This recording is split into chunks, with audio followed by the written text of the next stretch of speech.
देखिएगा 2b के सवाल ये 2 तक सारे लग गए थे, तीसरा नहीं लगा था, तो 3 नंबर से हम लगाएंगे। 3 नंबर का सवाल दे रखा है, ये मेरा बहुपद दे रखा है। उन्होंने कहा बहुपद का एक शून्यांक मेरा 1/2 है, तो लेम्डा का मान क्या होगा। ठीक, तो सबसे पहले आप लिखो माना px बराबर, ठीक, केवल आप ये लिख लो मेरा px बराबर है। ठीक, अब उन्होंने कहा एक शून्यांक कितना है, 1/2 है, नहीं ऐसे लिख लो।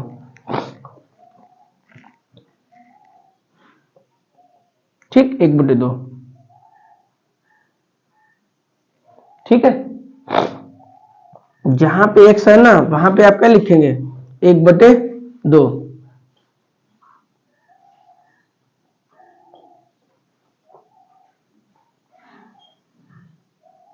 इसके बराबर 0 कर लो। ठीक, डबल हटा दो फिर, तो इसे ऐसे लिख लें भाई, इसे आप 2 बार लिखेंगे ना ऐसे करके देखो। ठीक, तो 1 एकन 1 और 2 दूना 4, ठीक है। इसके यहाँ पे लिख लिया, ये 3/2 लिख लें, इसे ऐसे लिख लो, कोई दिक्कत। इसे काट दो, 2 एकन 2 दूना, तो 1/2 लिख लें, और 3/2, ठीक, और इसे ऐसे लिख लो बराबर 0। बताओ कोई इतनी दिक्कत। ये देखो आपकी भिन्न बन गई, इसे आप हल कर लो, जैसे 1/2 और 3/2, आप इन दोनों का एलसीएम लेंगे 2 ही तो आएगा। जब हर समान होते तो ऊपर वाले को ऐसे उतार लिया जाता है, तो 4/2 आ जाएगा। जब आप इसका इसमें भाग करोगे 2 आ जाएगा, तो डायरेक्ट यहां पे 2 लिख लें।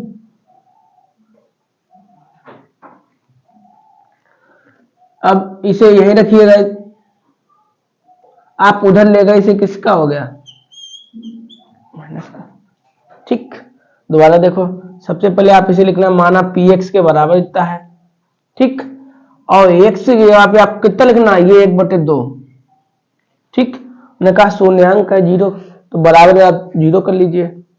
ठीक, और जहां पर हमारी x थी वहीं पे हमने लिखा, जैसे 2 को ऐसे लिख लिया, यहाँ पे x है ना, इसे कितने बार रख लिया, स्क्वायर लगाता है स्क्वायर लगा लिया। 3 को ऐसे लिखा, इसलिए आप कितना लिख लिया, 1/2, और इसे लेमडा को ऐसे बना लिया। ठीक, 2 को ऐसे लिखा, आप इसे जब 2 बार लिखोगे तो कितना हो जाएगा, 4 हो जाएगा, 1/4, और इसका गुणा करोगे 3 एकन अपान 2, इसे काट दो, 2 एकन 2, 2 दूना 4। अब ये आपकी भिन्न बन गई थी। ठीक, तो भिन्न को आप ऐसे हल कर लो, इन दोनों को एलसीएम ले लीजिए। ठीक, अब जब हर समान होते हैं तो ऊपर वाली संख्या को ऐसे लिख लिया जाता है, तो 4/2 हो जाएगी, तो 2 एकन 2, 2 दूना 4, आप उधर लेकर किसका हो गया, आ गया। तो 4 नंबर का क्वेश्चन उन्होंने कहा बहुपद दे रखा है आपको, और इस बहुपद के शून्यांक अल्फा और बीटा है, तो उन्होंने कहा alpha plus beta, alpha into beta के मान ज्ञात कीजिएगा। ठीक है, आपको यह बहुपद दे रखा है, इस बहुपद के शून्यांक अल्फा है और बीटा है, तो उन्होंने इसका मान आपसे पूछा, इसका मान आपको निकालना है, इसका मान क्या होगा। ठीक, तो इससे पहले हमने आपको मोबाइल लगवाया था, तो हमने आपको लिखाया था शून्यांकों का योगफल बराबर शून्यांकों का गुणनफल बराबर, वही वाला आप सूत्र लगा दीजिएगा। जैसे लिखिएगा शून्यांकों का योग, यही तो आपके शून्यांक है, यही तो आपके शून्यांक है, तो क्या सूत्र होता था, -x का गुणांक अपान स्क्वायर का गुणांक।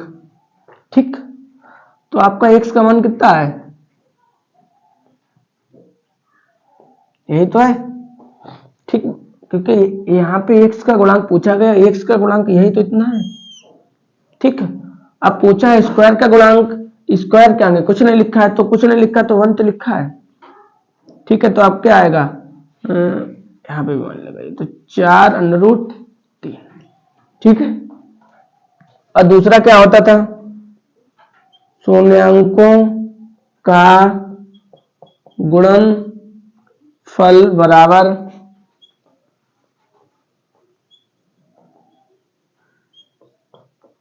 अचर पद अपान स्क्वायर का गुणांक, यही तो था। तो आपका अचर पद कितना है, 3।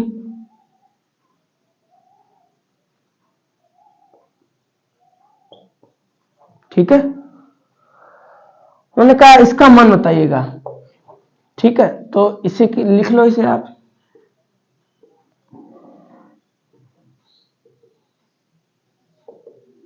ठीक, इन दोनों का मान रखिए, क्या आया है आपको, इन दोनों का मान यही तो आया है आपके पास।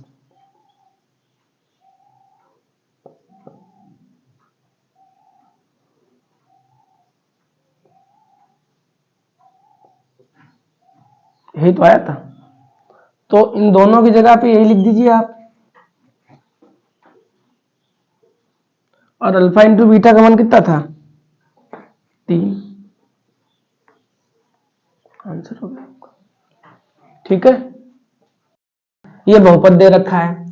अब बहुपद के शून्यांक p और q है, तो इसका मान क्या होगा। ठीक, आपको जो बहुपद दे रखो, इस बहुपद के शून्यांक p और q है। ठीक है, तो p square plus q square का मान क्या होगा। ठीक है, तो सबसे पहले आप सूत्र लिखो, क्या लिखो, शॉर्ट में लिखे दे रहा, शून्यांकों का योगफल बराबर, है ना भाई, दोनों शून्यांकन को योग ही तो कर रहे हैं हम, तो शून्यांकों का योगफल बराबर -x का गुणांक अपान स्क्वायर का गुणांक, यही तो था। तो आपका x का गुणांक कितना है, ये -7। स्क्वायर का गुणांक आपका कितना है, 2, तो माइनस माइनस। ठीक, अब दूसरा आपका फॉर्मूला था, शून्यांकों का गुणनफल बराबर अचर पद अपान स्क्वायर का गुणांक। आपका अचर पद कितना है, 3। ठीक है, स्क्वायर का गुणांक कितना है, 2। ठीक है, अब उन्होंने कहा कि p प्लस क्यू स्क्वायर का मान आपको निकालना है, तो p square plus Q square. ठीक, अगर इसे ऐसे लिख लो तो कोई दिक्कत,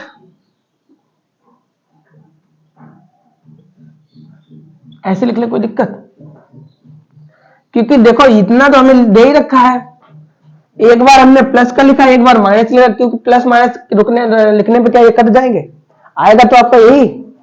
देखो ये कैसे लिखा है, ये प्लस का है आपका, ये आपका माइनस का है, अगर इसे काटेंगे तो कट जाएगा, आपका आएगा तो यही, तो इसलिए इसे ऐसे लिख लो।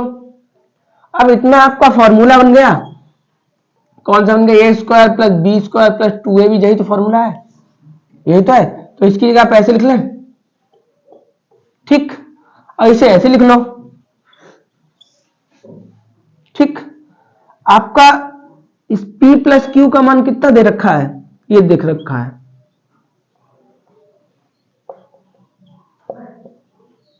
ये तो दे रखा है, तो इसकी जगह पे लिख ले 7/2। ठीक, आपका इसका मान कितना दे रखा है,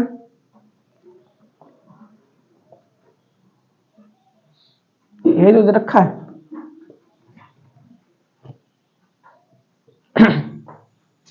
ठीक है, कोई दिक्कत, तो इसका स्क्वायर खोल दीजिए, 49/4 लिख ले, इसका 6/2 लिख ले। ठीक है, नीचे यहाँ पे कुछ है नहीं, एक है, तो इसका इसमें गुणा होगा 6, इसका करें दो, ठीक। और चाहो तो आप ऐसे भी कर सकते थे, ऐसे भी कर सकते थे, ठीक। काट दो, केवल 3 आएगा, तो इनका एलसीएम ले लो, 4 आ जाएगा, ठीक है। तो 49 बटे इसका करोगे कितने बार जाएगा, 2 बार, और 6 दूनी 12,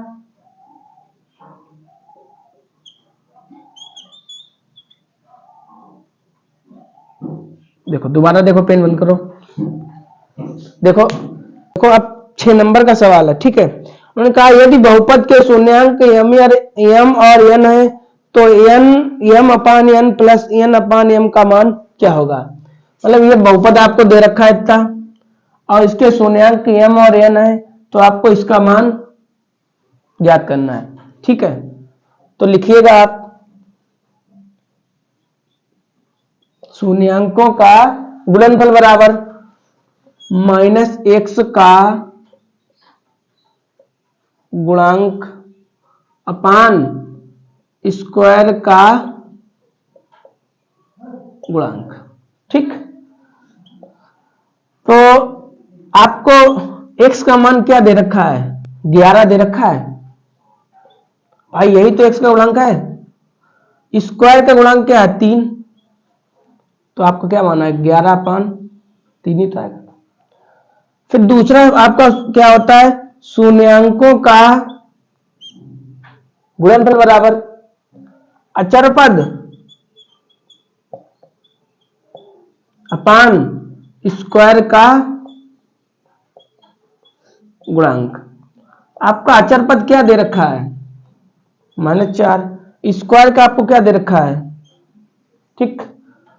उन्होंने कहा कि इसका मान बताइएगा क्या होगा, ठीक।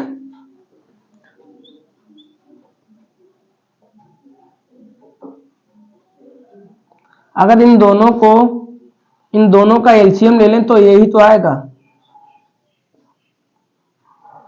बोलो, इन दोनों का एलसीएम ले लें तो यही तो आएगा। फिर जब इसका इसमें करोगे तो n कट जाएगी, या कॉमन सी बात, इसका इधर गुणा, ठीक है, इसका इधर गुणा करो और इसका इधर गुणा करो, इतनी सुना गई, ठीक। अब इसे अगर ऐसे लिख लें तो क्या दिक्कत,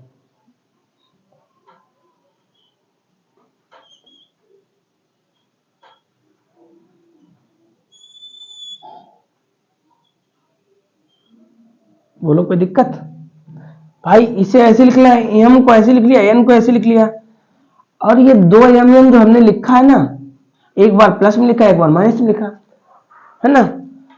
अब आपको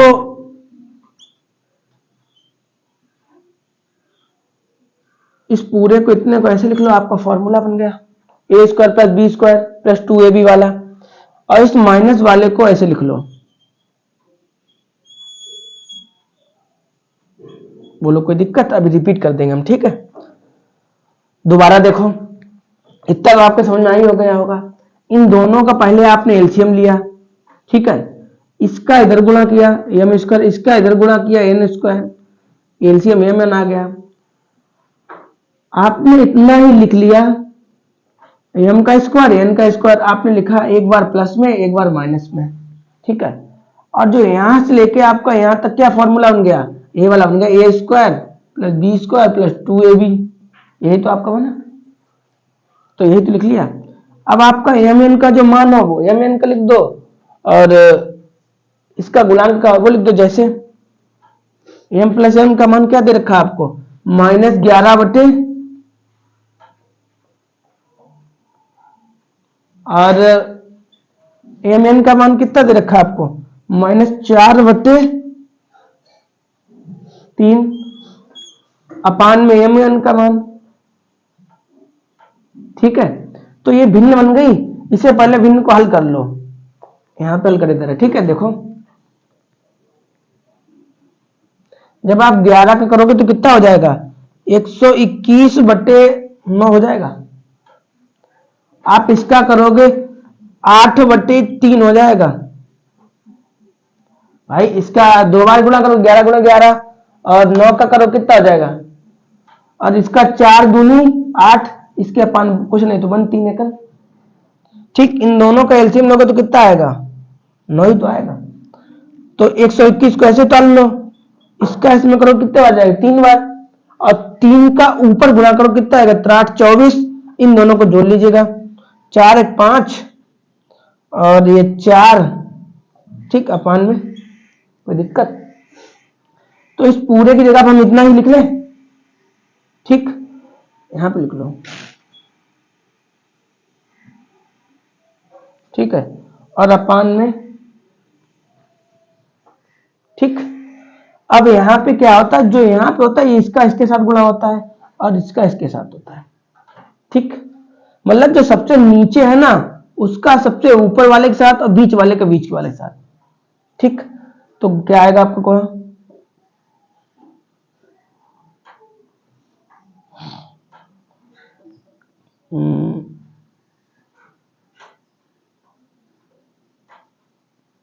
ठीक है, इसका भाग दे दो, यहां पे काट के दिखाई दे रहा है आपको,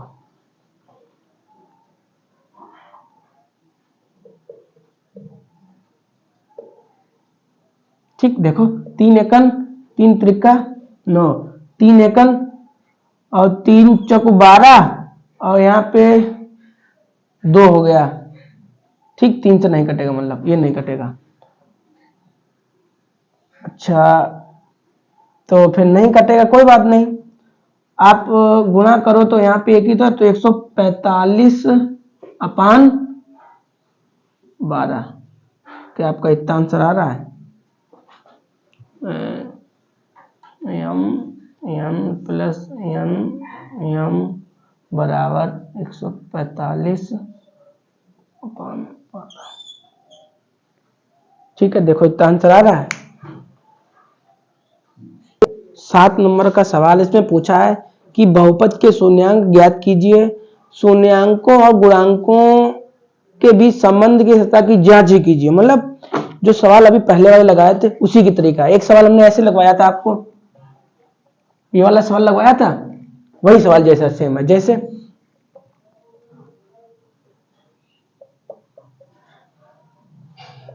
इसे ऐसे लिख लें, ठीक।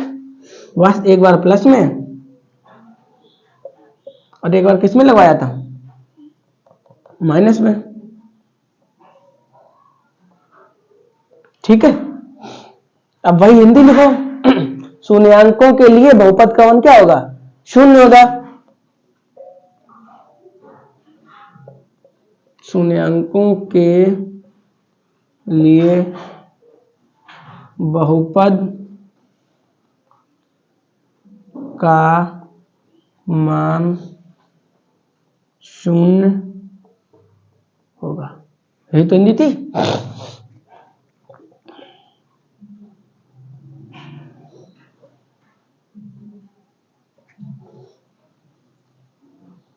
ठीक है, देखो इसे हमने स्क्वायर लगा लिया, इसके ऊपर भी स्क्वायर लगा लिया, ठीक। जब आप √3 और √3 का गुणा करो क्या आपको क्या 3 तो आएगा, इसीलिए आपने 2 बार लिख लिया। ये आपको एक बार प्लस में लिख लिया, एक बार माइनस लिख लिया, आपका सूत्र बन गया, ये वाला सूत्र ना आपका, ये वाला एक बार प्लस में एक बार ये वाला बना, ठीक है। तो एक बार प्लस में एक बार माइनस में, आपने हिंदी लिखी शून्यांकों के लिए बहुपद का मान क्या होगा, 0 होगा, तो ये संख्या लिख ली बराबर में 0, आप 3 उधर लेगा किसका हो गया, माइनस का, ऐसे करके ये 3 उधर लेगा किसका हो गया, प्लस का। अब वही वाले दोनों फॉर्मूले लगा दो, कौन से वाले, शून्यांकों का योगफल और शून्यांकों का गुणनफल, लिखिएगा, शून्यांकों का योगफल बराबर -x का गुणांक अपान स्क्वायर का गुणांक, ठीक है। तो आपके शून्यांक यही तो दोनों है ना, एक बार प्लस वाला है, एक बार क्या है, माइनस वाला है। ठीक है, और यहाँ पे उन्होंने पूछा है कि x का मान बताइएगा, तो x का यहाँ पे कहाँ पे है कहीं, तो कुछ नहीं तो क्या 0, स्क्वायर का मान क्या 1, इसका आप ब्रैकेट ओपन करोगे तो प्लस माइनस से कट जाएगा, तो 0 बराबर 0। ठीक है, अब दूसरा वाला लगा दीजिएगा फॉर्मूला, शून्यांकों का गुणनफल बराबर अचर पद अपान स्क्वायर का गुणांक। ठीक है, आपके शून्यांक क्या थे, एक बार माइनस में एक बार प्लस में, तो अचर पद आपका कितना है माइनस का 3, स्क्वायर का मान कुछ नहीं तो 1 तो है, यही तो आपका अचर पद है। आप √3 के गुणा करोगे माइनस ही तो 3 आएगा। ठीक है, ये लगा है माइनस और ये वाला भी माइनस, उधर वाला लिख दो, देखो दोनों बराबर है। ठीक, उतारिएगा।